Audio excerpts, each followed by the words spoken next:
DELF B1, Hachette Livre 2008. Repérez vos points forts et vos points faibles. Compréhension de l'oral. Comprendre un dialogue de la vie quotidienne. Exercice 1. Tu crois que Vincent est heureux? Paul, tu es incroyable. Comment veux-tu que je réponde à cette question? Je ne sais pas, tu es sa mère. Et toi son père? Tu as vécu 20 ans sous le même toit que lui. Et tu avais tes yeux pour voir, comme moi. Tu n'as jamais parlé avec ton fils et tu attends qu'il ne soit plus là pour m'interroger à propos de questions essentielles que tu aurais pu lui poser. Je n'ai pas vu passer le temps. Tu vois, Paul, je crois que nous n'aurions jamais dû avoir d'enfants. Pourquoi tu dis cela, Anna? Je sais pas. J'ai le sentiment que nous ne leur avons pas donné tout ce à quoi ils avaient droit. Et que nous les avons aimés de trop loin, par intermittence. J'ai souvent ressenti cela. Et chaque fois, je me disais que je rattraperais le temps perdu. Et que je rentrerais plus tôt du bureau pour passer des moments avec eux. Ou bien que je les emmènerais quelque part en week-end. Finalement, par fatigue et par lâcheté, je n'ai rien fait de tout ça. Et aujourd'hui, ils s'en vont. Et je me rends compte que j'ai passé le plus clair de ma vie à m'occuper de filtres et de jacuzzi au lieu de prendre le temps d'être auprès d'eux.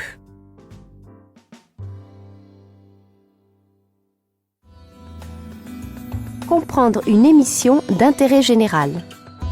Exercice 2. La France aime les prix littéraires et il y a même une saison pour cela. Femina, Médicis, Renaudot, Interallié. La plus célèbre des récompenses, c'est le Goncourt. Entre la fin octobre et la mi-décembre, ce sont près d'une dizaine de prix qui sont remis par les professionnels de l'édition, par les journalistes ou encore les lycéens. Car depuis 1988, il y a aussi le Goncourt des lycéens, dont le jury est totalement indépendant de celui du Goncourt. À travers toute la France, une cinquantaine de classes se livrent à un véritable marathon de lecture avant de désigner un tiercé gagnant. Ensuite, un jury national, composé de délégués des différentes classes, se réunit à Rennes pour délibérer. Le prix Goncourt des lycéens 2004 a été attribué à Philippe Grimbert pour son roman Un secret. 8 voix contre 5. Philippe Grimbert devient le 17e lauréat du Goncourt des lycéens. Pendant 2 mois, les ados ont lu, relu, décortiqué une sélection de 14 livres avant d'élire leur préféré, le roman de Philippe Grimbert, Un secret, publié chez Grasset. L'écrivain y livre une part intime de sa propre histoire. Stéphanie Foache est directrice de l'action culturelle de la FNAC, à l'origine du Goncourt des lycéens. On était très intéressés par la spontanéité, la vivacité des lycéens et l'intérêt pour nous, c'était d'arriver à développer le plaisir de la lecture dans des classes de seconde ou de première. Comprendre un extrait d'interview. Exercice 3. Est-ce qu'on chante différemment quand on est dans un studio? Ah, forcément. Et quand on est devant le public?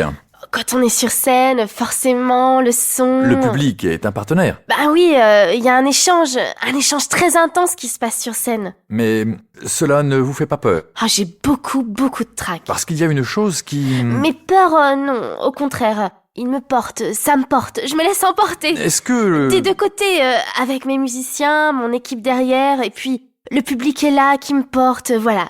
Moi, je suis étonné parce que lorsque vous êtes en direct à 20h30, le vendredi soir à la télévision, vous ou d'autres qui font la Starac, pas un seul instant, on ne vous sent craquer, paniquer. Ça veut dire que vous faites partie d'une génération qui n'a peur de rien? Ah non, au contraire. Franchement, j'ai super peur tout le temps. Et j'ai peur de plus en plus même. Quand vous êtes au Zénith, là, la grande scène... J'ai super peur. Vous avez peur? Bien sûr que j'ai peur d'être... Qu'est-ce qui fait donc que cela ne se voit pas? Qu'est-ce qui fait qu'au bout de quelques instants, vous avez la maîtrise de la situation? Oh, la maîtrise, je ne l'ai pas totalement. Simplement, une fois que je suis sur scène, je ressens... Il y a des gens qui viennent me voir et je sens que je peux leur apporter quelque chose aux gens qui se déplacent pour me voir, pour qu'ils puissent s'évader avec ma musique. C'est pour ça que ça me donne la pêche et ça me fait oublier ce trac une fois que je mets les pieds sur scène. Mais avant ça, j'ai mal au ventre, j'en ai mal au ventre, forcément. Il m'arrive de demander à mes invités une question assez simple. C'est la réponse qui est beaucoup plus importante. Vous vous trouvez belle? Belle, non, potable. Écoutez, non. Non, je me trouve pas hideuse, ça c'est sûr. Ah non. Là non, parce que... Mais non, franchement, je me sens bien dans mes pompes et puis... Quels sont les compliments qui vous ont le plus touché? Je ne parle pas de professionnels, hein. Selon vous. Parce que c'est vrai que cela fait partie de votre talent et de votre personnalité. Vous êtes absolument ravissante. Et donc... Merci. Non, mais ça fait quand même... non ? Je sais pas, je me sens... Je sais pas, j'ai du mal à avoir un regard objectif.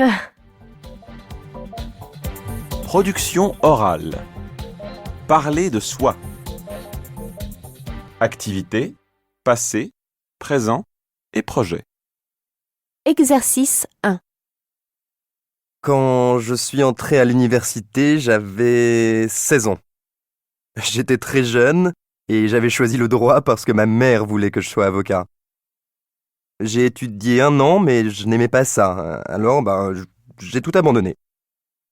Je me suis inscrit à la faculté de lettres et j'ai fait des études d'espagnol parce que j'ai toujours aimé cette langue et le pays aussi. Alors, au lycée, j'avais toujours eu de bonnes notes, alors j'ai fait une maîtrise d'espagnol. Maintenant, j'enseigne dans un collège, je suis très content. Je ne regrette pas d'avoir choisi le métier de professeur, car j'adore le contact avec les ados. J'apprends aussi beaucoup avec eux. Plus tard, j'aimerais enseigner à l'université. Mais pour ça, il faut que je termine ma thèse de doctorat. Et puis un jour, j'enseignerai peut-être en Espagne, dans une université espagnole, à Madrid par exemple. Interagir dans une situation problématique ou dans une négociation. Exercice 2. Sujet 1. C'est l'appartement qui était sur l'annonce ? Mais il ressemble pas du tout aux photos que j'ai vues sur Internet. Mais si, madame, c'est bien l'appartement que vous avez loué. D'ailleurs, j'en ai pas d'autres. Mais l'annonce disait qu'on avait vu sur la mer. Oui, mais regardez là-bas entre les 2 immeubles. Eh bien, vous appelez ça vue sur la mer ? On la devine à peine. Et en plus, il faut se pencher, mais c'est dangereux. Ah non, vraiment, je suis pas contente. Nous n'allons pas passer nos vacances ici. Nous partons immédiatement. Ce n'est pas possible. Vous avez versé des arts. Eh bien, justement, vous devez nous rembourser. Non, ça, ce n'est pas possible. Vous avez signé le contrat de location. Rien ne correspond à ce qui était annoncé. Le balcon est si étroit qu'on ne peut même pas mettre une table pour prendre le petit déjeuner. Il n'y a pas de rideau dans une chambre. Et dans l'autre, il n'y a qu'un lit. Je vous avais bien dit que nous avions 2 enfants. Ils ne vont tout de même pas dormir dans le même lit pendant 1 mois. Vraiment, nous ne pouvons pas rester ici. Je vais rajouter un lit d'appoint pour le plus petit. Monsieur, vraiment, tout ça n'est pas correct. Vous nous avez trompés. Le nombre de lits, la vue, la mer qui est loin. Regardez, le réfrigérateur ne marche pas. Je suis pas d'accord pour payer le solde du loyer. Il n'est pas branché, ce n'est rien. Écoutez, c'est le 1er juillet. Moi, je ne peux pas perdre une location. Je vais faire tout mon possible pour que vous passiez un agréable séjour et vous verrez comme vous plairez. Vous mettrez une table sur le balcon ? Oui, je dois pouvoir trouver ça. Et vous placerez les rideaux dans la chambre ? Bien sûr, et on pourra vous accompagner à la plage tous les matins si vous voulez. Bon, je vois que vous voulez faire pour le mieux. Dans ces conditions, j'accepte. Sujet 2. Tu sais, j'ai une super nouvelle à t'annoncer. Je vais faire du cinéma. Je vais jouer mon premier rôle dans Au bout du désert, le dernier film de Michel Constant. Ah bon ? Et tu vas accepter ? Bien sûr, c'est génial. Et qu'est-ce que tu vas jouer ? Oh, c'est un petit rôle. Pour commencer, c'est toujours comme ça. Mais qu'est-ce qui te prend de te lancer dans le cinéma ? Tu n'as pas fait des études pour ça ? Non, mais je ne suis pas la première. Alain Delon, Jamel Debbouze, je sais pas moi, les plus grands n'ont pas toujours fait le conservatoire d'art dramatique. Oui, justement. Tu vas pas forcément faire carrière dans ce métier.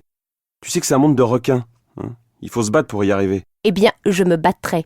Tu sais qu'il y a plein d'acteurs qui n'ont pas de quoi vivre correctement. Mais qu'est-ce qui t'arrive ? Tu es bien négatif. Je t'annonce une grande nouvelle et cela n'a pas l'air de te faire plaisir. Non, je veux juste te mettre en garde. C'est un métier difficile. Voilà. Et tu risques de perdre ton temps et de te casser le nez. Mais tu es jaloux ou quoi ? Moi ?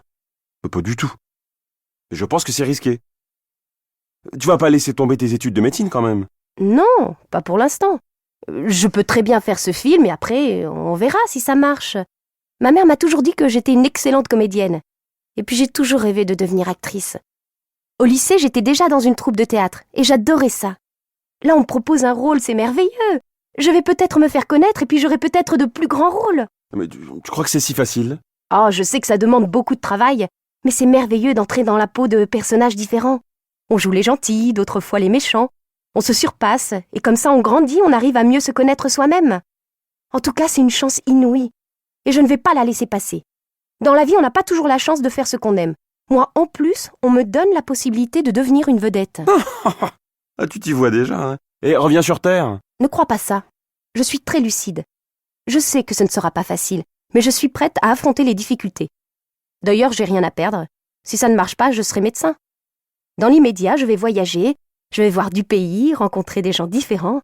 Tout ça, ça m'amuse beaucoup. Je crains que tu ne sois déçu. Ne t'inquiète pas. Je suis super heureuse. C'est la chance de ma vie. Je vais réaliser un rêve. Et si je réussis, tu auras une amie célèbre. Exprimer son point de vue à partir d'un court document déclencheur. Exercice 3. Sujet 1.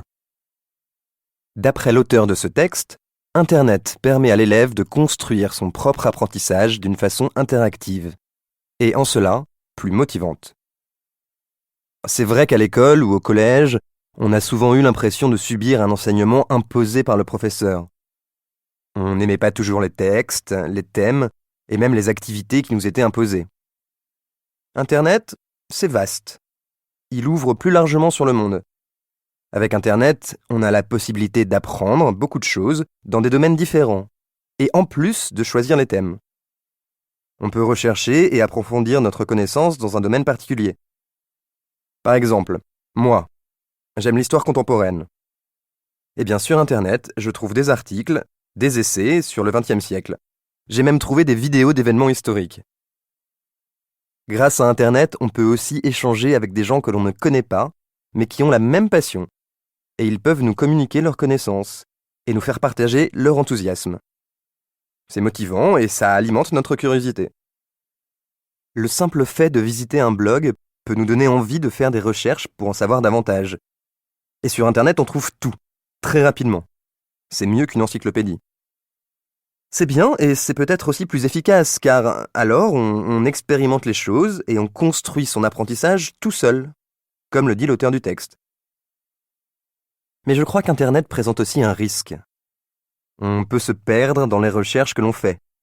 Parfois, on se disperse, car une information nous entraîne vers une autre, puis une autre, ou vers d'autres thèmes. Moi, je pense qu'il faudrait un guide. En contexte scolaire, pour l'usage d'Internet, c'est le rôle du professeur qui doit guider les élèves dans leurs recherches, baliser plus ou moins un parcours. Car il faut apprendre à faire une sélection des informations. Cela évite de perdre du temps. En fait, je crois qu'Internet est un outil qu'il faut savoir utiliser. Il permet parfois d'aller plus loin que la classe, il offre d'autres horizons, plus vastes.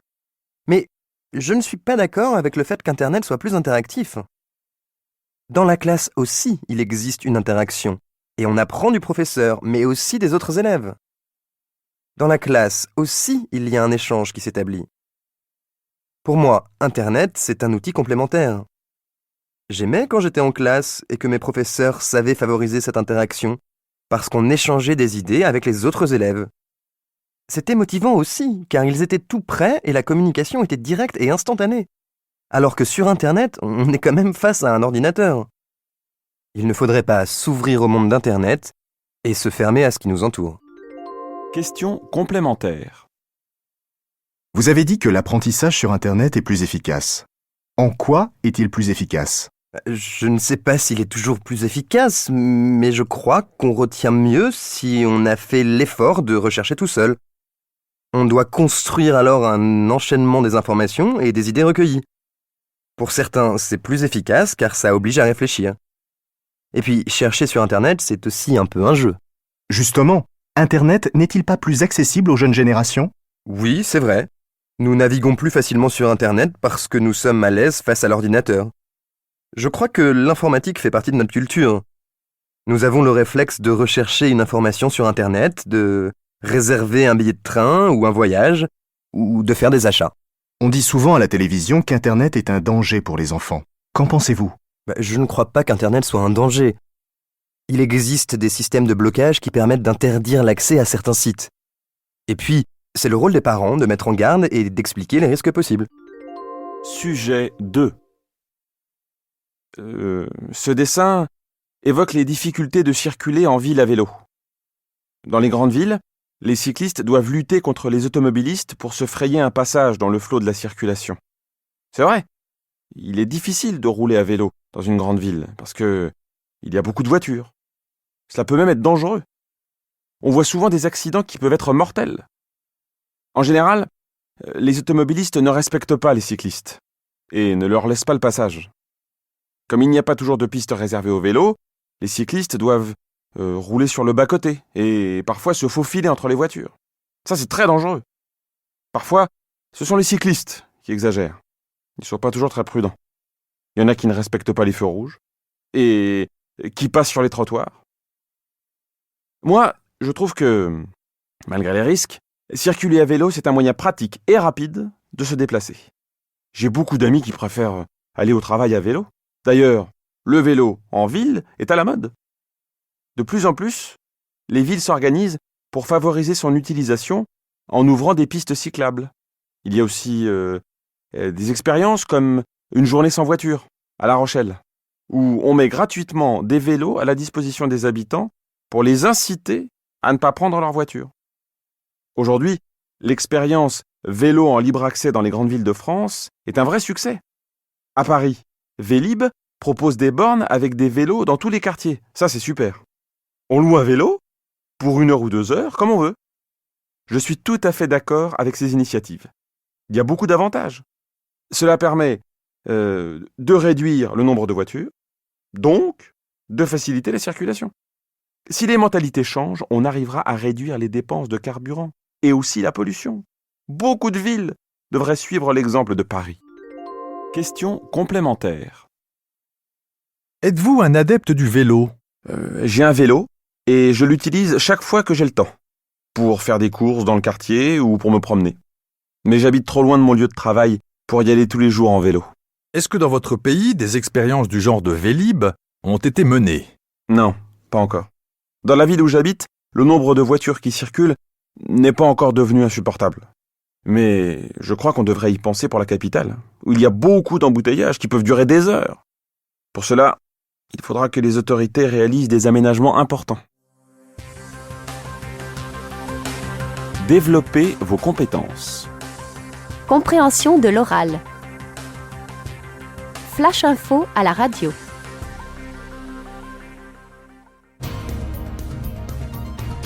Info en direct, il est 18h. Ambiance de fête. Pour ce premier week-end de printemps ensoleillé, les Parisiens ont choisi de profiter des quais de la Seine et de sa foire aux livres anciens. Des journaux de mode des années 30 aux livres plus rares, tous les amateurs étaient comblés. Environ 100 000 personnes pour cette manifestation organisée par la mairie de Paris dans l'esprit de Paris-Plage. Tout a été préparé à l'attention des piétons et des cyclistes. Automobilistes s'abstenir. Élections. Les 3 principaux candidats à l'élection présidentielle sont retournés dans leur fief en province ce dimanche. Chacun a tenu des conférences et a participé à des débats. Ségolène Royal a fait une intervention remarquée sur l'implication de sa région Poitou-Charentes dans la lutte contre le chômage des jeunes avec 2000 emplois créés en 2 ans. Elle a été placée en première position dans les sondages sur ce thème. En revanche, François Bayrou n'a pas convaincu, interpellé sur les questions économiques à l'heure de la mondialisation. Il s'est par ailleurs lancé dans une critique sans réserve de la politique du gouvernement actuel et notamment de celle de M. Sarkozy. Nicolas Sarkozy a, pour sa part, rappelé son engagement pour une France de l'ordre et de l'équité. Une campagne souvent difficile à suivre, tant les candidats utilisent les thématiques de leurs adversaires. Enfin, football. Lors du match amical opposant l'équipe de l'Olympique de Marseille à Saint-Étienne, l'Olympique l'a emporté haut la main avec 4-0, confirmant la grande forme de l'équipe marseillaise pour ouvrir cette saison après une saison 2006 morose. Merci de votre attention. Prochain flash d'information à 19h.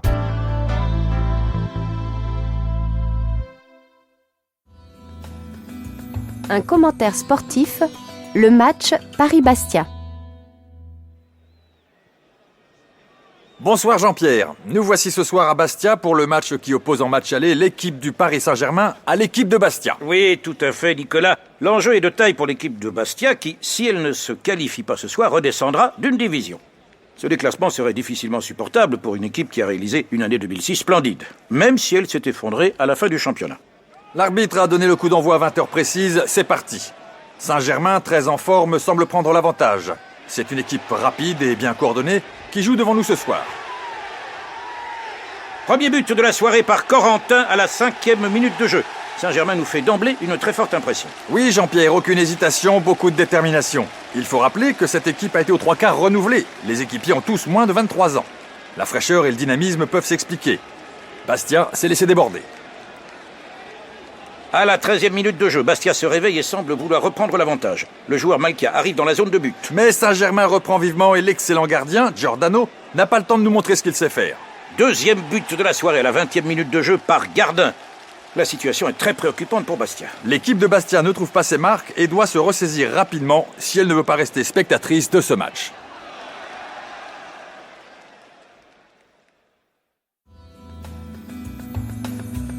Une réunion de travail.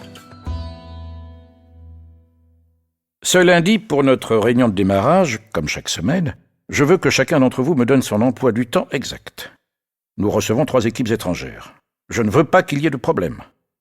Je vous rappelle l'importance de ces visites pour nos commandes. Jacques, merci de commencer par votre service. Nous avons 30 minutes, j'ai un rendez-vous juste après. Tout le service communication est mobilisé autour de la délégation japonaise. Dès mardi à 10h, nous assurons la présentation du site internet, puis la visite des ateliers. Ensuite, nous prenons en charge la délégation au déjeuner. Notre seul problème de la semaine se situe le mercredi.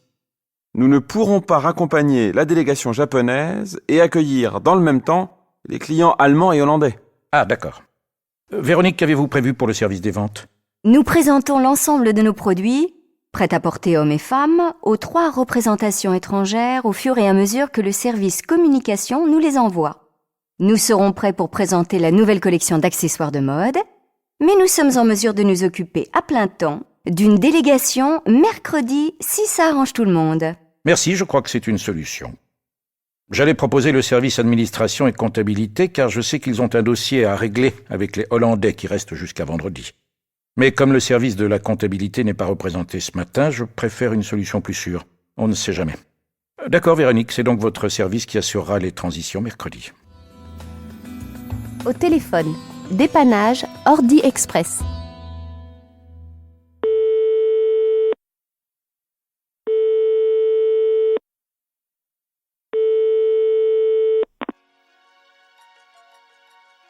Bonjour et bienvenue à la centrale d'appel de Microplus.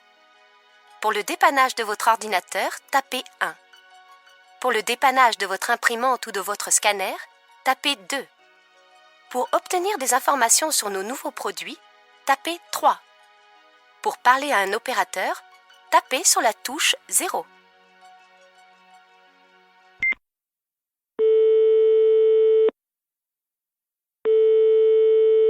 Bonjour, je suis l'opérateur Denis. Merci de m'indiquer la marque et le modèle de votre ordinateur, ainsi que le numéro de votre contrat d'assurance. Bonjour. Mon ordinateur est un Microdor, modèle dual de 2007. Le numéro de mon contrat est XA237. Retournez votre ordinateur s'il vous plaît et donnez-moi le nombre à 5 chiffres suivi de 3 lettres qui apparaît sur l'étiquette au centre. Je cherche... ah oui, c'est le 14536 TXX. Ok, pouvez-vous me décrire les problèmes que vous rencontrez ? Le lecteur de CD s'est bloqué, la porte ne s'ouvre pas et un disque est coincé à l'intérieur. Et je n'arrive plus à éteindre l'ordinateur non plus. Il est planté. Pour débloquer le lecteur de CD, appuyez sur les touches CTRL et F9. J'ai déjà essayé et ça n'a pas marché. Ah. Dans ce cas, il s'agit d'un problème mécanique. Je vais vous aider à le résoudre. Prenez un stylo fin et introduisez la pointe dans le petit trou qui se trouve sur le côté, à gauche de l'entrée des CD. Voilà. Vous débloquerez ainsi le plateau manuellement. Super! Ouais, ça y est, c'est débloqué. Maintenant, vous devez redémarrer l'ordinateur. Si vous n'y arrivez pas normalement, il faut enlever la batterie, puis appuyer plus de 10 secondes sur le bouton de démarrage. Ça ne fonctionne pas. Recommencez l'opération. Avec la souris, allez sur Démarrer et cliquez sur Arrêter. Puis appuyez plus de 10 secondes sur le bouton de démarrage. Il peut rester un peu de courant même lorsqu'on a enlevé la batterie. Ouf, ça marche. Je vous remercie de votre patience. Au revoir. Au revoir. Microplus vous remercie de votre appel et de votre confiance. Production orale. Exercice 1. Quand j'étais petite, j'étais très timide. J'avais quelques bonnes amies à l'école, mais je jouais surtout avec mes frères et sœurs, et la fille de la voisine. Je me souviens de mon école primaire. J'en garde de très bons souvenirs. On avait un petit jardin où l'on faisait pousser des radis et quelques fleurs. Il y avait même quelques canards. On avait un lapin et des cochons d'Inde en classe. J'ai eu de bons professeurs qui m'ont donné le goût de la lecture. Je me rappelle de mes premières vacances sans mes parents. J'avais 10 ans. C'était en Corse chez ma meilleure amie. Son père nous avait amenés pêcher sur son petit bateau. Quand j'habitais en région parisienne, j'aimais aller au musée et aux ateliers qu'il proposait. Le Louvre proposait un atelier sur les hiéroglyphes égyptiens. On apprenait à écrire son nom en faisant des petits dessins. C'était très sympa. À 20 ans, j'avais l'habitude de beaucoup travailler. Les études d'histoire me passionnaient. Mon rêve d'enfant, c'était de devenir archéologue. Je crois que c'était surtout le mot qui me plaisait. Parce qu'en fait, je savais pas vraiment en quoi ça consistait. Exercice 2. Je n'ai jamais été matinale. Lorsque j'ai un rendez-vous important, je mets 2 réveils au lieu d'1. Ça fonctionne très bien. Je me rappelle d'une soirée déguisée. Nous avions passé toute la journée à mettre au point nos déguisements pour la soirée d'Halloween, avec tout ce qui nous passait sous la main. Pyjama, bottes, sac poubelle. Qu'est-ce qu'on avait rigolé. J'étais partie au Canada un été. J'avais fait une toute petite valise pour la faire passer en bagage à main et gagner du temps à l'arrivée. Mais malheureusement, la douane m'a contrôlée et a vidé toute ma valise. J'y suis restée une bonne heure. J'ai toujours été très peu sportif. Au collège, il m'arrivait de me cacher dans les vestiaires pour échapper à la course à pied. Ce téléphone un peu ancien me rappelle celui qui est chez ma grand-mère. Il faut encore tourner les chiffres au lieu d'appuyer sur des touches. Exercice 3. Comment vous appelez-vous? Quelle est votre situation familiale? Êtes-vous célibataire ou marié? Où habitez-vous? Quand êtes-vous né? Quelle est votre date de naissance? Pouvez-vous me donner vos coordonnées téléphoniques? Quel est votre numéro de téléphone? Avez-vous une adresse mail? Quels sont vos diplômes? Quelles études avez-vous suivies? Parlez-moi de votre parcours professionnel. Quelle langue parlez-vous? Avez-vous des passe-temps favoris? Pratiquez-vous un sport? Exercice 4. Je suis né en Mongolie en 1975 à Oulan-Bator. J'ai été élevé de façon traditionnelle au milieu des chevaux. C'était ma passion et j'en ai fait mon métier. J'ai été nommé chef des chevaux blancs en 1995. C'était une belle reconnaissance et un honneur. À 20 ans, on me confiait des chevaux exceptionnels. Ils étaient ensuite vendus dans les meilleurs haras du monde.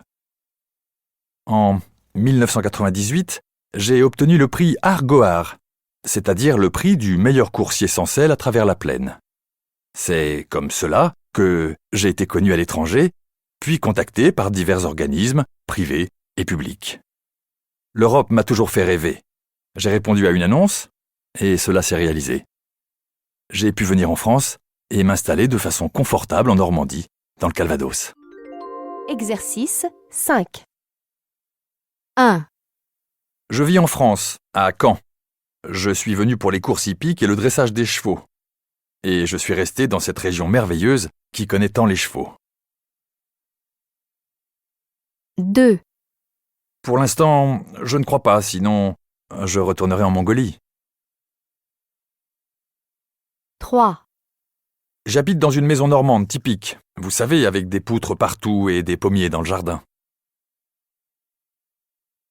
4. Je n'ai pas vraiment de loisirs. J'ai une vraie passion, le cheval. Parfois, je vais à la mer. 5. Je lis seulement des magazines. 6. J'étudie le français car je souhaite m'adapter le mieux possible à ma nouvelle vie française. Et le français est, comme l'anglais, la langue du sport hippique. 7. Je suis moniteur équestre, j'apprends aux jeunes à monter à cheval et j'organise des randonnées. 8. J'aime beaucoup mon métier. J'ai la chance de travailler avec des jeunes et de leur communiquer ma passion. 9. Je suis évidemment membre d'une association de protection des chevaux. Son but est de protéger les races rares et de conserver la diversité des chevaux sur la planète. 10. Oui, j'ai 3 enfants. Ils sont petits et vont à l'école ici, en France. 11. Je n'ai pas beaucoup d'amis. Nous sommes arrivés depuis peu de temps et je ne connais que mes collègues de travail pour l'instant. 12. J'aime la ville et la campagne, mais mes origines m'appellent vers les grands espaces. Exercice 6. 1. D'ici 10 ans, j'aimerais m'installer à la campagne et mener une vie très différente, au rythme des saisons. 2. Oui, j'ai un projet qui me tient à cœur. Je voudrais créer une association d'aide aux orphelins, notamment les orphelins dans les pays en guerre. 3. Aimez-vous votre travail? Quelle serait votre branche d'activité favorite? 4. Avez-vous des enfants? 5. D'abord, faire un voyage en Australie. Ensuite, je voudrais retaper une maison en Normandie et créer une maison d'édition. 6. Je rêve d'une vie plus douce. En ville. Exercice 1.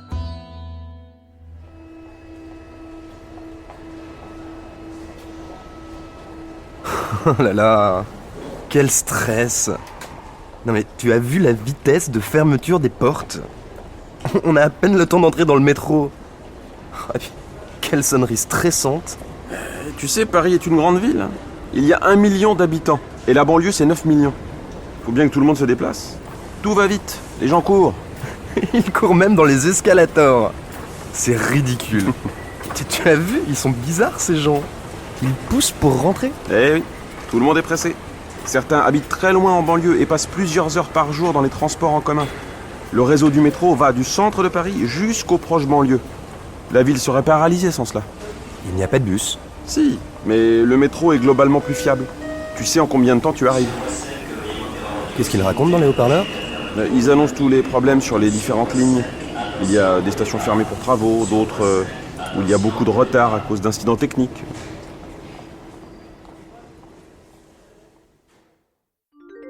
Exercice 2. Je vous invite maintenant à vous approcher de cette œuvre de Daniel Buren, les fameuses colonnes de Buren. Comment trouvez-vous ces colonnes par rapport aux monuments autour? C'est surprenant. Mais j'aime bien. C'est sobre. C'est en harmonie avec les monuments classiques. Ah mais vous pouvez les toucher, monter dessus. Qu'est-ce que cela vous fait de pouvoir toucher une œuvre? L'artiste doit être quelqu'un de drôle, de généreux. Toucher, faire vivre les colonnes est assez drôle. Il y a même des enfants qui montent dessus. Et que remarquez-vous sur ces colonnes? Elles sont noires et blanches. Est-ce que vous connaissez le principe de Daniel Buren? Non, je ne crois pas. Les lignes verticales font 8 cm de largeur exactement sur toutes les œuvres de Buren. Vous pouvez me poser maintenant les questions que vous souhaitez. Est-ce un artiste français? Il est né en Roumanie et a fait les Beaux-Arts à Paris. Où a-t-il travaillé? Écoutez, il a travaillé aux États-Unis et beaucoup en Europe. Est-il toujours très aimé en France? Oh oui. Le musée Beaubourg a fait récemment une exposition sur toute son œuvre, très colorée et drôle. Ah bon? Pourquoi dites-vous drôle?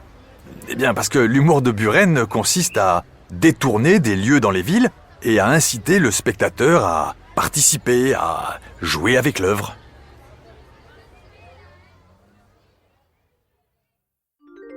Exercice 3. Conclusion 1. Ça me fait très plaisir de te revoir. Qu'est-ce que tu deviens? Moi aussi, ça me fait plaisir. Bah, tu te souviens, j'adorais les médias et la pub. Eh ben, ça n'a pas raté. J'ai fait des études de communication et maintenant je suis rédacteur en chef d'un journal spécialisé dans les arts. Pas possible. Moi, je travaille chez le grand éditeur de livres d'art, Artis, et nous cherchons justement à nous appuyer sur des journaux spécialisés. C'est génial cette rencontre. Il n'y a pas de hasard. Tu as raison. Écoute, ça me ferait vraiment plaisir de travailler avec toi. Mince, je n'ai pas beaucoup de temps. Tu peux me donner ton numéro de portable ?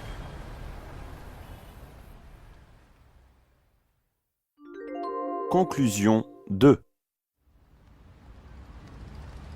Alors, tu vas bien après toutes ces années? Mais ça va.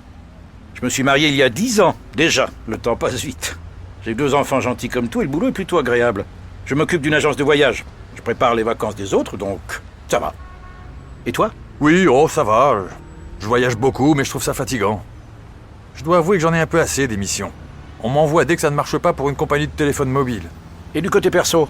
C'est calme.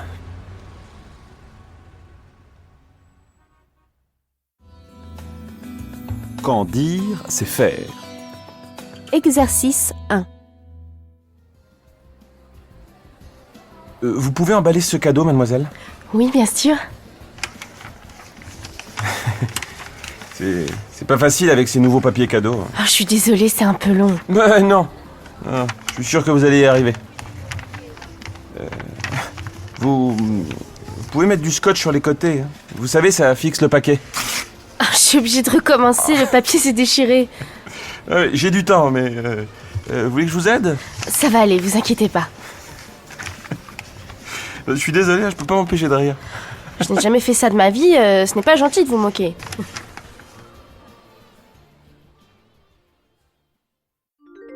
Exercice 2. Allô? Je sais plus où tu as mis les clés de l'antivol de ton vélo, tu peux me dire? Toujours aussi distraite? Oh, te moque pas de moi, hein. Elles sont dans ma chambre. Tu y es? Tu vois le miroir? Oui, mais je ne vois toujours pas les clés. À côté du miroir, il y a un présentoir à bijoux. Normalement, les clés sont accrochées dessus. Tu as trouvé? Oui, merci beaucoup. Je me sauve, je suis en retard. À plus. Exercice 3. Bonjour monsieur Chagall, c'est monsieur Lefebvre à l'appareil. Bonjour, vous allez bien? Écoutez, ça pourrait aller mieux. Je suis à la porte de mon appartement, j'ai oublié les clés à l'intérieur. Et je ne sais pas quoi faire. Vous n'avez pas un double de vos clés chez quelqu'un? Chez la concierge? Ben non, malheureusement. Mes 2 trousseaux sont à l'intérieur. Et puis appeler un serrurier, vous en auriez pour très cher. Bah oui, et je n'y tiens pas vraiment. En général, ils vous détruisent la serrure et il faut tout changer. Est-ce que vous vous souvenez si vous avez laissé la porte de votre balcon entr'ouverte ce matin? Oui, pourquoi? J'ai une idée. Vous pourriez passer par mon balcon, je vous prête une chaise et normalement vous pouvez passer sur votre balcon. Mais c'est génial. Ah, je ne sais comment vous remercier. Qu'en pensez-vous? Exercice 1. Les sacs en plastique sont une catastrophe écologique. Je trouve que nous sommes tous des irresponsables et que nos gouvernants devraient collectivement interdire ce type de produit. J'aime beaucoup la télévision. C'est un média extraordinaire, très riche. Je m'intéresse beaucoup aux documentaires scientifiques ou sociologiques. Les Jeux Olympiques sont malheureusement devenus la plus grande entreprise commerciale du monde. Je pense que l'on s'est vraiment éloigné de l'idéal des Jeux. L'essentiel n'est plus de participer. L'art moderne devrait être à la portée de tous, devrait être parlant pour nous. Au lieu de cela, il renvoie à une élite. Je crois que pour de nombreuses raisons, il y a beaucoup d'incompréhension. Concernant l'énergie nucléaire, on parle tout le temps de sécurité. Alors que la première sécurité est celle de la santé. Je suis contre cette énergie qui détruit la planète. Les femmes accèdent encore difficilement au pouvoir.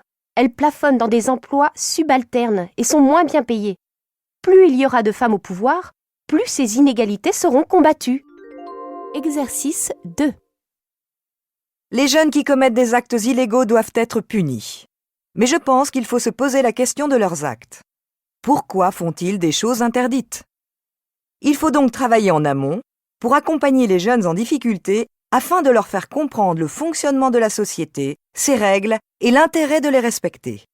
Ce n'est pas simple, dans certains contextes, de comprendre l'intérêt de respecter les règles de vie en société. D'une certaine manière, le recours à la punition est le recours ultime. Il faut que toutes les autres solutions aient échoué. Exercice 3.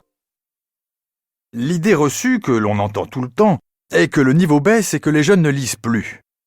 On les présente bien trop souvent comme des légumes, avachis devant la télévision, ne s'intéressant qu'aux jeux vidéo et n'écoutant que de la musique facile. En fait, on se rend compte que les jeunes lisent beaucoup à travers leurs loisirs, grâce à Internet, aux jeux de rôle, aux magazines spécialisés, voire même aux bandes dessinées. Voilà pourquoi les chiffres de l'enquête de ce journal peuvent s'expliquer. J'ajouterais que la télévision et le livre ne s'excluent pas forcément, loin de là. La télévision peut amener certains jeunes à prendre goût à la lecture en retrouvant par exemple leurs héros préférés dans des romans. Enfin, les jeunes ont de vraies passions en matière de lecture, que ce soit celles des blogs ou des romans fantasy. Les ados ont aussi leur propre centre d'intérêt et surtout une grande curiosité que la lecture leur permet d'assouvir.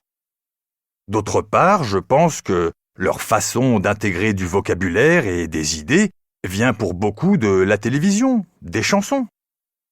Pour conclure, je dirais que les jeunes en savent plus que nous. Ils sont des lecteurs avertis et savent trouver l'information qui leur manque. Ils font preuve d'une grande curiosité et savent, mieux que nous, utiliser les ordinateurs. Passez l'examen. Sujet d'examen 1. Compréhension de l'oral. Exercice 1.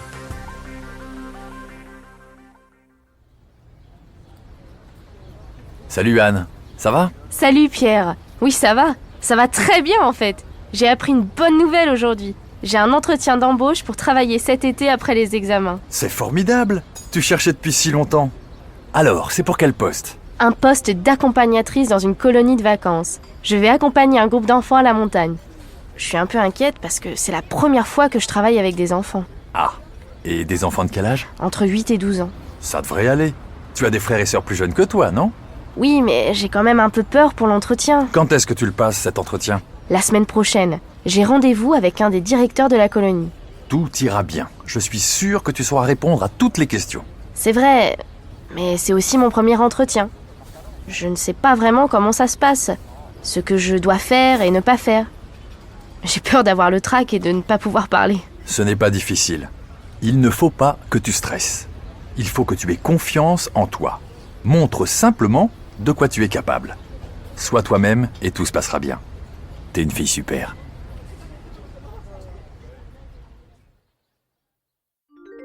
Exercice 2. Bonjour et merci de nous recevoir. Comment allez-vous ? Très mal. Merci. Ça va mal parce que je suis en tournée. Jouer, être sur scène, ce n'est pas un problème, mais les transports me rendent malade. Le train, la voiture, tout ça me rend malade. Moi, ce que je voudrais, c'est jouer au même endroit pendant 1 mois. Mais je ne peux pas, je n'ai pas le choix, on m'oblige. Qui vous y oblige ? Eh bien, ma maison de disques, mon producteur, mes musiciens, mes amis, tout le monde m'y oblige. Comment est-ce que vous travaillez ? 1h30 par chanson. Le lendemain, je corrige. Je me mets à mon bureau devant un cahier. Je ne sais pas ce que je vais écrire, je n'en ai aucune idée et cela vient du mystère intérieur. Et une fois que cela s'est échappé, je guide. Vous n'êtes pas nostalgique, mais quand vous aviez 12 ans, vous avez été remarqué par un producteur de théâtre. C'est un des grands regrets de ma vie. Et de ma mère aussi. Elle s'en est beaucoup voulu d'avoir dit non. Ce producteur voulait revenir me chercher quand j'aurais eu 16 ans. À 12 ans, c'était déjà mon rêve. Et puis je détestais l'école. Quand je l'ai appris, j'en ai été malade. Parce que je ne l'ai pas su à l'époque. Ma mère me l'a dit plus tard. J'avais déjà commencé à faire carrière dans la chanson, à avoir du succès. Je leur en ai quand même beaucoup voulu. Je pense souvent à la vie que j'aurais eue s'ils avaient dit oui. J'aurais eu une vie complètement différente. J'aurais fait du théâtre. J'aime autant vous dire que j'aurais eu un succès bien plus important que dans la chanson. J'aurais pu tout jouer. Je peux tout jouer. Quels sont vos projets en cours? La liberté. Et puis, avoir une grande maison carrée, dans un grand jardin. Et écrire des livres. Je ne veux plus qu'écrire des livres. Parce que vous placez la littérature au-dessus de la chanson. Non, pas du tout. Mais parce que je suis fatiguée des tournées, de cette tournée. Je voudrais rester 1 mois dans la même ville et ne plus en bouger. Que les gens viennent me voir, mais dans la même ville. N'importe quelle ville, cela ne me dérange pas, mais je ne peux pas aller de l'une à l'autre. Cela me fatigue trop. Exercice 3. Si on vous pose la question « D'où venez-vous ?» que répondez-vous? De la planète Terre. Avez-vous l'impression que les gens comprennent ce que c'est d'avoir vécu dans différents pays, de ne pas appartenir à un seul endroit? Non, en fait, pas tellement. Les gens y voient soit un formidable avantage, soit un formidable désavantage. Mais ils ne voient pas tellement le côté déstabilisant que ça peut avoir. Ceci dit, ils ont raison d'y voir un côté enrichissant parce qu'en effet ça l'est, mais ils ne voient pas le côté éclaté et chaotique que ça peut donner à une vie. Je pense qu'il faut l'avoir vécu pour le comprendre. Parlez-vous de vos différentes expériences ou gardez-vous pour vous ce que vous avez vécu et ressenti? Les deux. Il y a certaines expériences dont je parle facilement et d'autres non. Pour certaines, il faut du temps. Il y en a aussi qu'on ne partagera jamais. Ça doit être la même chose pour les gens qui n'ont pas vécu à l'étranger. Ce sont les souvenirs. Comment a évolué votre relation à vos origines et aujourd'hui, qu'en est-il? Jusqu'à l'âge de 17 ans, je savais que j'étais belge et je savais aussi que je ne savais pas ce que ça voulait dire. À 17 ans, j'ai découvert la Belgique, mon pays, l'Europe par la même occasion, et j'ai commencé par la détester, par me sentir complètement rejetée et par ne me sentir aucun lien avec ce nouveau pays, ce nouveau continent. C'est un état qui a bien duré 2 ans. Et puis peu à peu, je me suis installée. Ça ne m'a pas empêché de retourner au Japon, après, en disant que le Japon était mon pays et que la Belgique n'était pas mon pays. Mais je suis retournée au Japon et je me suis rendu compte que je n'étais pas japonaise non plus. Alors je dirais que, par défaut, j'ai fini par accepter que j'étais belge. Aujourd'hui, je dis sans aucune amertume que je suis belge, mais sans sentiment d'appartenance particulier. Comment vos parents vous ont-ils parlé du fait que vous ne grandissiez pas dans le pays duquel ils venaient? Ils disaient « Nous sommes diplomates, tu es fille de diplomate, considère ça comme un privilège. » Ce qui n'est pas faux, c'est génial aussi de grandir à l'étranger. Avez-vous eu l'impression de n'appartenir nulle part? Et maintenant? Oui, j'ai eu cette impression et je l'ai toujours, mais ce n'est pas mal comme impression, parce que être citoyenne du monde, c'est quand même ce qu'il y a de mieux. Production orale. Entretien dirigé. Bonjour. Bonjour monsieur. Installez-vous bien. Nous allons commencer par l'entretien dirigé, la première phase de l'oral du DELF B1. Bien. Présentez-vous s'il vous plaît. Je m'appelle Karina Salima, j'ai 20 ans et je suis ukrainienne. Je suis née à Kiev où toute ma famille se trouve. Je suis étudiante en histoire et je fais du français par plaisir. J'espère pouvoir faire ma maîtrise d'histoire en français. Quels sont vos goûts? Décrivez-moi ce que vous aimez bien en général dans la vie. J'aime beaucoup le cinéma et je vais voir tous les films qui sortent. Malheureusement, nous n'avons pas beaucoup de salles de cinéma à Kiev et les films français ne sont pas beaucoup distribués. Je regarde beaucoup de DVD et de vidéos. Je connais donc bien le cinéma français et européen. Quel est votre film préféré? J'aime beaucoup le film de Godard, À bout de souffle. Je l'ai vu quand j'étais presque débutante en français. Je le revois tout le temps depuis. J'adore la relation entre la musique, l'image et le rythme du film. Qu'aimeriez-vous faire plus tard? Je vais essayer de faire un doctorat et je rêve de devenir professeur d'université. Dialogue simulé. Sujet 1. Bonjour monsieur. J'ai trouvé des papiers et des clés dans le couloir. Je peux vous les remettre? Bonjour. Où avez-vous trouvé ces clés? Dans le couloir du 2e étage, près de ma chambre. Tout ça doit appartenir à un de vos clients. Ah bah vous savez, de nos jours, hein, on voit tellement de choses. Je vous conseille d'aller au commissariat de l'arrondissement dans la rue de Beauce à côté. Je ne comprends pas. Le plus simple est que je vous donne tout ça. Non, je ne veux pas prendre cette responsabilité. On ne sait jamais. Je veux bien vous croire, mais qui sait où vous avez vraiment trouvé tout ceci? Mais enfin, vous ne me croyez pas? C'est cela? Mais c'est incroyable. Je vous dis que tout cela appartient à un de vos clients. Et vous n'essayez pas de lui rendre. Non, je crois qu'il vaut mieux déposer ça aux objets trouvés. Je pense que je vais aller remettre ses clés et ses papiers dans le couloir du 2e étage. Ce sera plus simple et la personne qui a perdu ses affaires aura une chance de les retrouver. Je ne peux pas vous empêcher de faire ça. Mais les femmes de ménage passent dans 1 heure et elles se trouveront devant le même problème. Vous êtes de mauvaise foi. Au revoir, monsieur.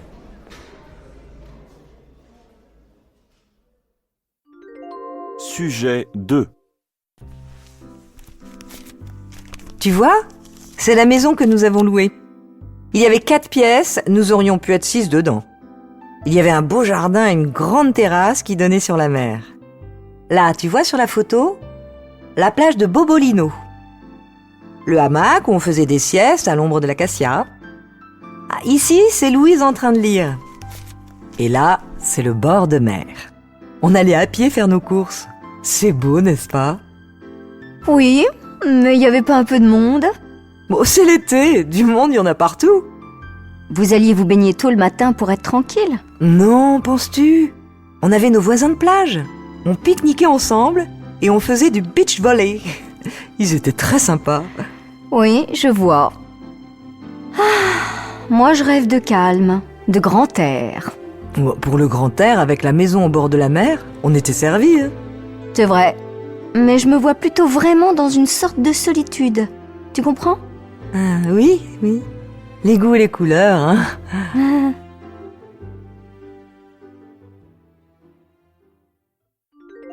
Exposé personnel. Document 1.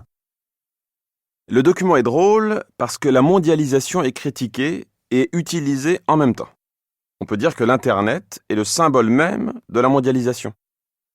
Moi, je pense que la mondialisation est une bonne chose. Elle nous a permis de comprendre que nous sommes tous dépendants les uns des autres. Nous sommes tous des êtres humains qui vivons sur une seule et même planète. Nous rêvons tous de vie confortable, sans problème de nourriture et d'eau, en nous souciant bien peu des conséquences. La mondialisation, c'est aussi le fait de pouvoir communiquer avec qui on veut sur toute la planète. Internet a été une véritable révolution en matière de communication.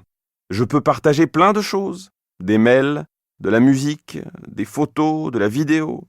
La mondialisation, cela veut dire aussi que la culture et les idées circulent plus vite sur la planète, par exemple.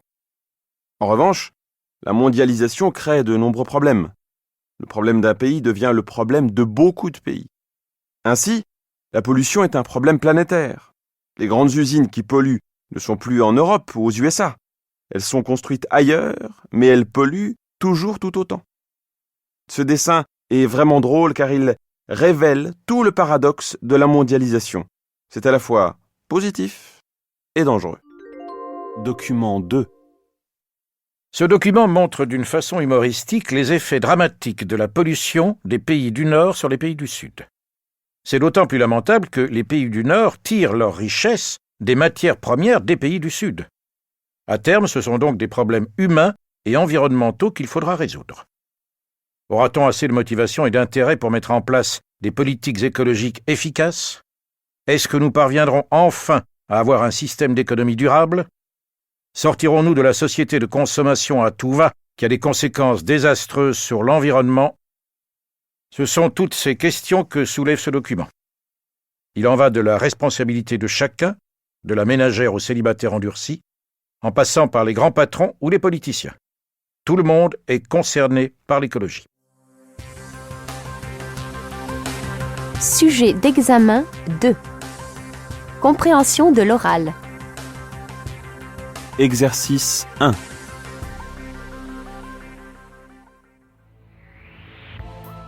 Éloignez-vous de la bordure du quai.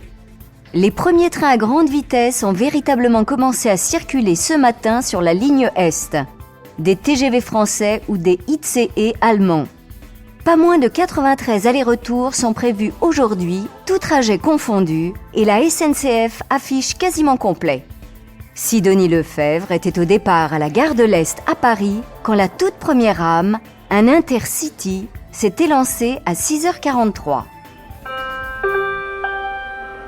Attention au départ, la SNCF vous souhaite un agréable voyage. Son voyage, Sigrid l'a prévu depuis plusieurs mois.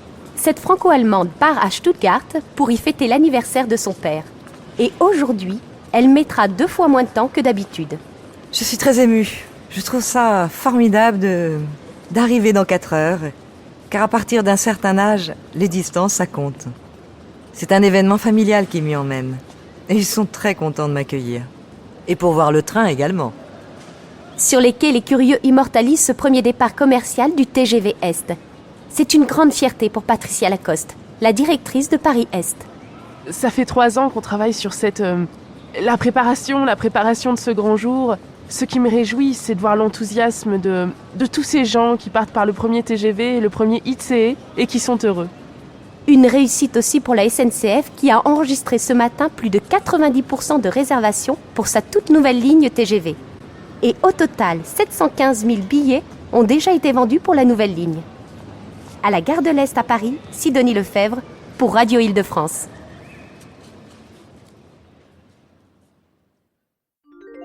Exercice 2. On ne joue pas avec la nourriture. Qui n'a pas entendu cette phrase durant son enfance ? Eh bien, aujourd'hui, rien n'a vraiment changé. Les études sur les habitudes alimentaires des Français le confirment. En France, la nourriture est une chose sérieuse.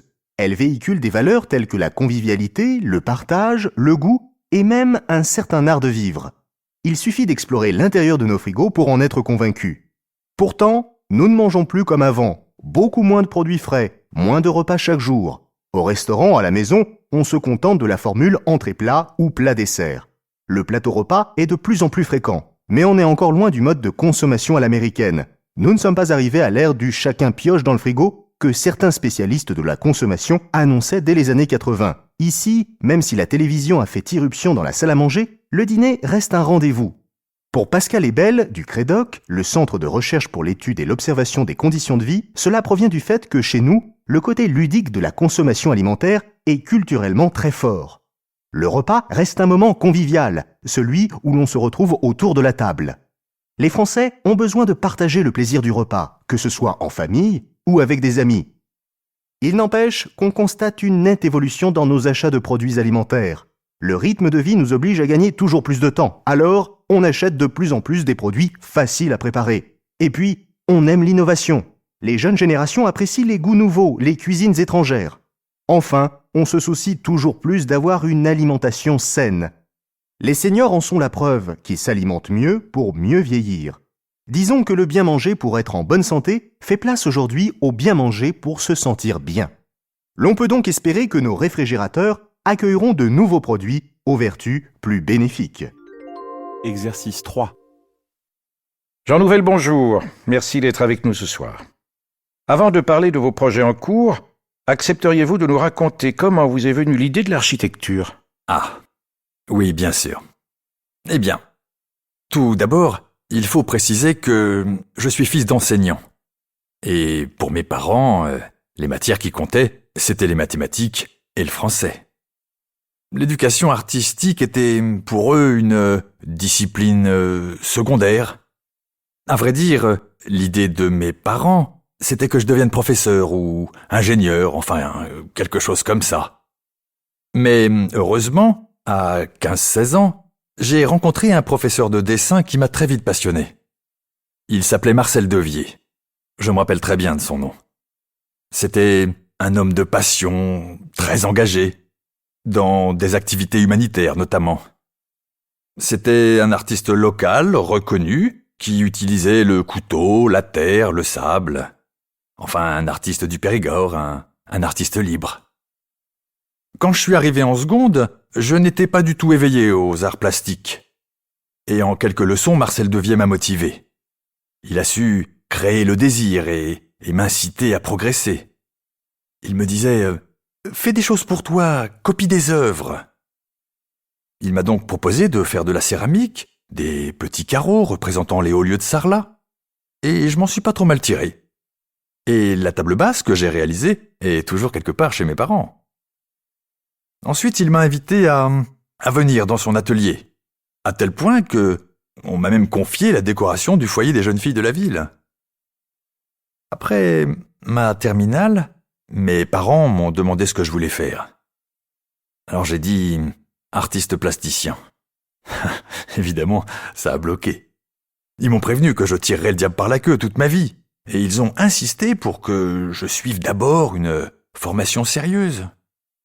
Après réflexion, j'ai décidé que je ferais des études d'architecture, avant de revenir aux arts plastiques.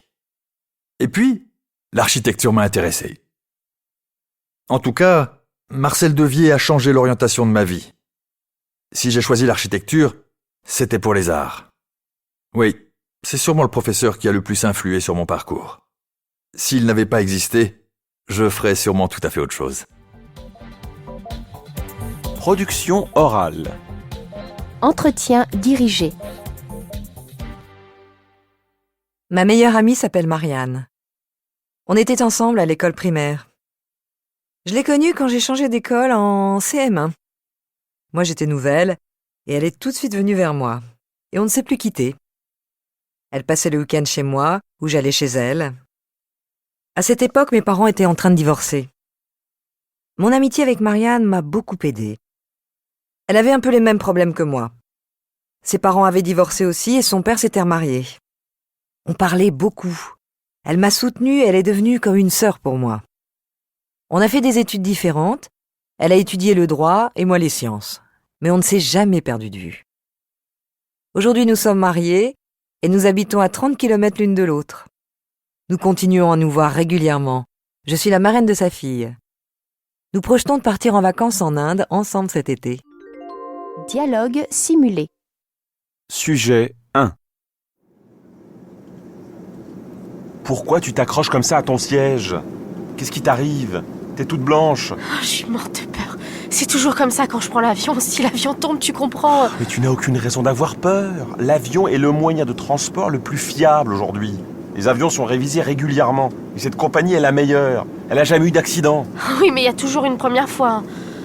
J'ai froid, je suis glacée. Bon, tu veux que je demande une couverture?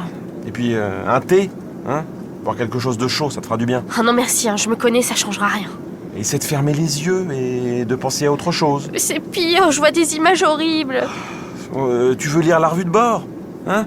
Il y a un article intéressant sur la civilisation maya. Oh non, j'ai pas envie de lire, et puis de baisser la tête, ça me donne des nausées. Bon, en tout cas, cela t'aidera à penser à autre chose. Hein? Essaie de te calmer. Respire à fond, plusieurs fois, et fais comme moi.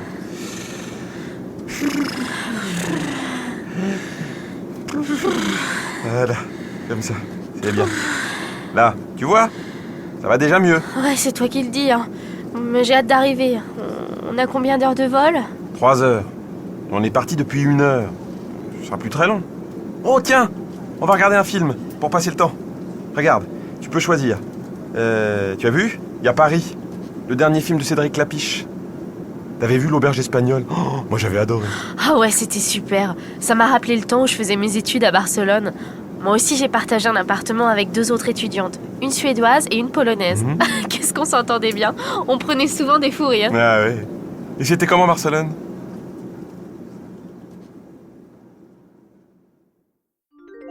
Sujet 2. Bon alors, tu me rendras Belle du Seigneur? J'espère que tu l'as fini depuis le temps. Justement non, je ne l'ai pas encore fini. Écoute, j'en ai besoin maintenant. Tu l'as depuis des mois et je l'ai promis à Patrice. Il passe le prendre tout à l'heure. Bon. Eh bien, puisque tu insistes, le voilà. Mais t'as vu dans quel état il est? Il était neuf quand je te l'ai prêté. C'est pour ça que tu ne voulais pas me le rendre, je suppose. Mais oui, mais je savais que tu allais te mettre en colère. Écoute, je suis désolé. Excuse-moi, mais tu sais, c'est pas de ma faute, hein. Le chat a renversé le verre de jus de fruits et le livre était à côté. C'est toujours pareil. Tu ne prends jamais soin de tes affaires, ni des miennes d'ailleurs. Tu savais que je tiens à ce livre. C'est Christine qui me l'avait offert. Bah oui, je sais. Je vais t'en racheter un autre pour le remplacer. Mais tu ne retrouveras pas le même. C'était une édition ancienne. Je suis sûr qu'on peut trouver le même opus à Saint-Ouen. Certainement pas. Et puis de toute façon, ce ne sera jamais pareil. Christine me l'avait dédicacé. Oh, mais tu n'es jamais d'accord avec rien. Je sais plus quoi faire. Tiens, si tu veux, je peux même te l'acheter dans la collection La Pléiade. Je sais que tu adores ça. Ah, alors ça peut s'arranger. Belle du Seigneur dans la collection La Pléiade, ça c'est classe. Bah tu vois bien qu'on peut toujours trouver une solution.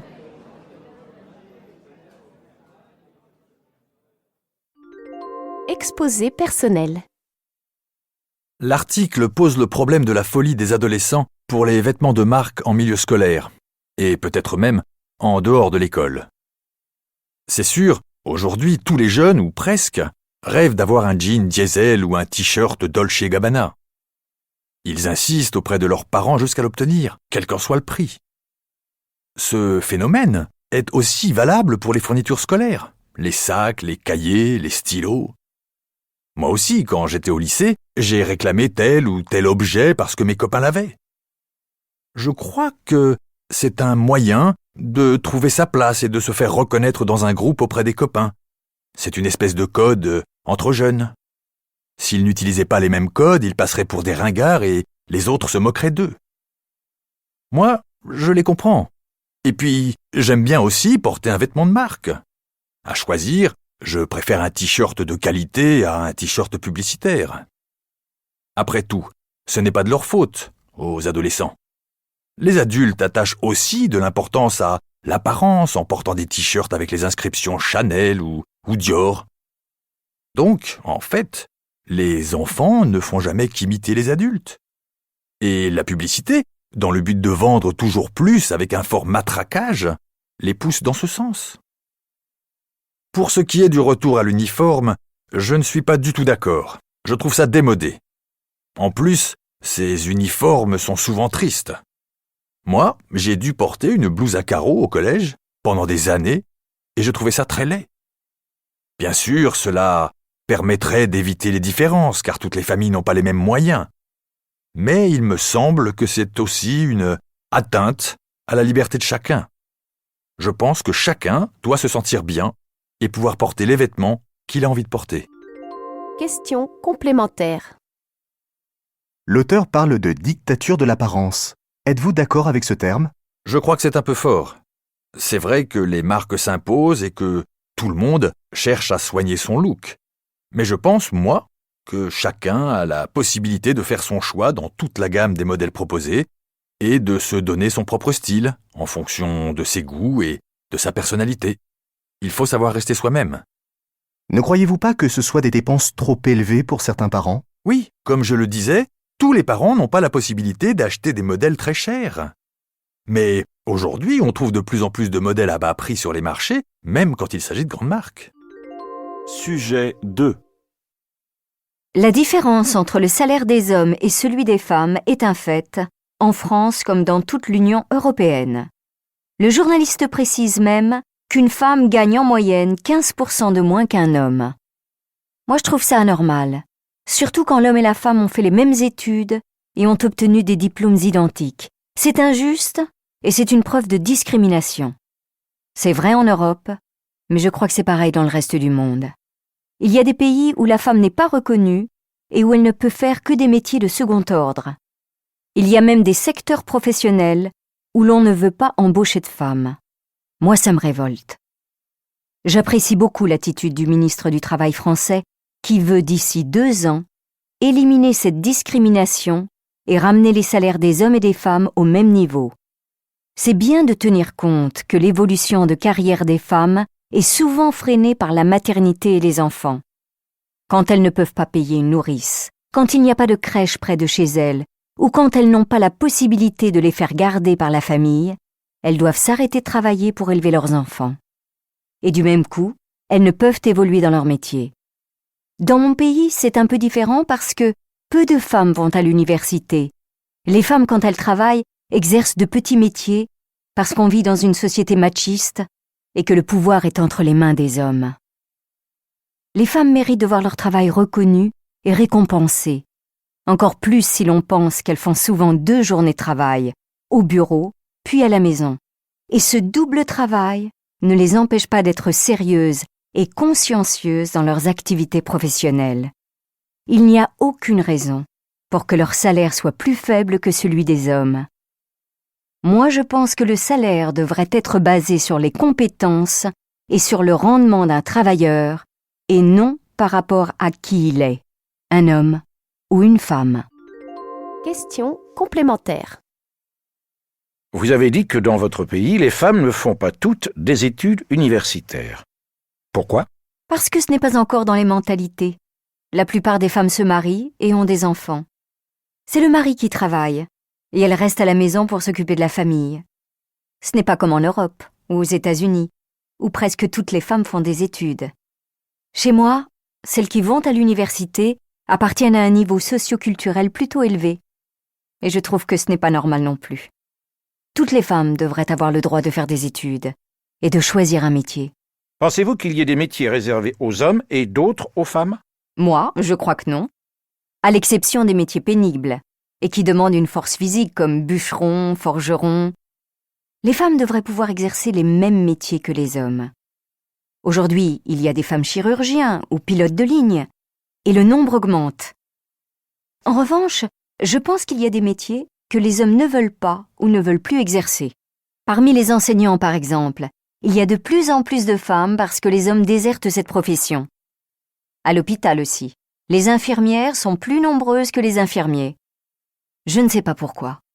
Et je me demande si c'est à cause du type de travail ou du salaire.